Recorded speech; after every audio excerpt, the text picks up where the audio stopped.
প্রিয় নেতাজি, অনেকদিন ধরে চিঠি লিখব ভাবছিলাম, কিছুতেই আর হয়ে উঠছিল না। আজ কোনো একটা ঘটনার নিরিখে তোমাকে চিঠি লিখতে বসলাম।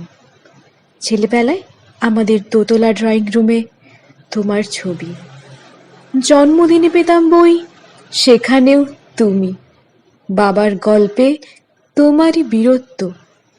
দেখতে দেখতে, শুনতে শুনতে ক্রমে আমিও তোমার ভক্ত। বাবা বলতেন ইন্ডিয়ার আর একজন নেতাজির দরকার ছিল। মা গাইতেন বীর সুভাষের মহান দেশ। দাদু বলতেন ছেলেটাকে ওরা শেষ করে দিল। ঠাম্মার চোখে তখন আঁচলের খুঁট। এসবের মধ্যে বড় হওয়া আমিও কেমন একটা ঘোরের মধ্যে থাকতাম। ভাবতাম পারতে, তুমি সব পারতে, যদি আর একবার তোমাকে আমাদের মধ্যে পেতাম। আজ উত্তর 40-এও আমার একই ভোর। তুমিই পারতে, কেননা দেশের মাটিতে দেশপ্রেমের মতো জোরালো একটা ঝাঁকুনি দেবার ক্ষমতা তখন আর কারুর ছিল না। এখনো আছে কি? তোমার হারিয়ে যাবার পর দেশে কত কমিশন বসেছে। ভারতের পূর্ব পশ্চিম উত্তর দক্ষিণে কোনো পীর, কোনো সন্ত, কোনো দয়ালু বৃদ্ধকে দেখে ভুল করেছে সবাই, ছুটে গেছে তুমি মনে করে, কিন্তু ফিরেছে মাথা নেড়ে। তবু তোমাকে পাওয়ার আশায় বুক বেঁধেছে।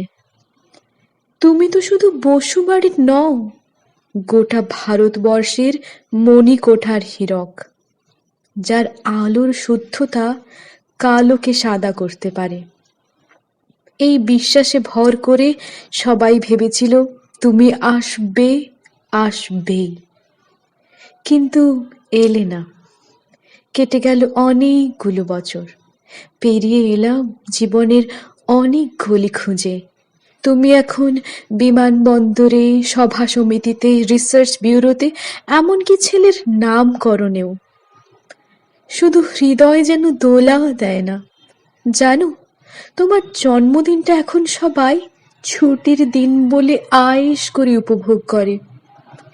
আর ছেলেরা, তারা তো এখন দেশ থেকে বিদেশের খবরই বেশি রাখে। আর মেয়েরা, তারাও স্বাধীনতার ভেলায় চড়ে হতচকিত। শুধু মাটিটা কাঁদে, সেই কান্না যেন ভূমিকম্প, খরা, এলে নীল বন্যা হয়ে চারিদিক ভাসিয়ে দেয়। এখনো অভিমান করে শুয়ে থাকবে রিনকোজিতে? আজ যখন ঘাড়ির ওপর AK-47 নিঃশ্বাস, রক্তের হরি খেলা, ধর্মের জিগিরে, তখন শোনাও সেই আওয়াজ, আমি সুভাষ বলছি। মেয়েটা দৌড়ে এসে বলবে, মা মা দেখো, উনি আসছেন। পাশের বাড়ির মেসোমশাই ডাকবেন জানালা দিয়ে, বৌমা আমি বলিনি উনি ফিরে আসবেন। খোলা জানালার ধারে দাঁড়াবেন মায়েরা, তাদের ডান হাতে শঙ্খ, বাঁ চোখে জল, নদী হবে উত্তাল, নৌকা বেসামাল, পরাণ মাঝিও চেঁচাবে, উনি আসতেছেন। সবুজ মাঠে শিশুদের হাতে পতাকার দোলা, উনি আসছেন, উনি আসছেন, উনি ফিরে আসছেন। তোমার হারিয়ে যাওয়া জন্মদিনের ভেতর থেকে উঠে আসুক আর একটা 23-এ। আজ স্বাধীনতার ঠিক আগের মুহূর্তে দাঁড়িয়ে তোমাকে আমার এই চিঠি। প্রণাম নিও, ভালো থেকো নেতাজি।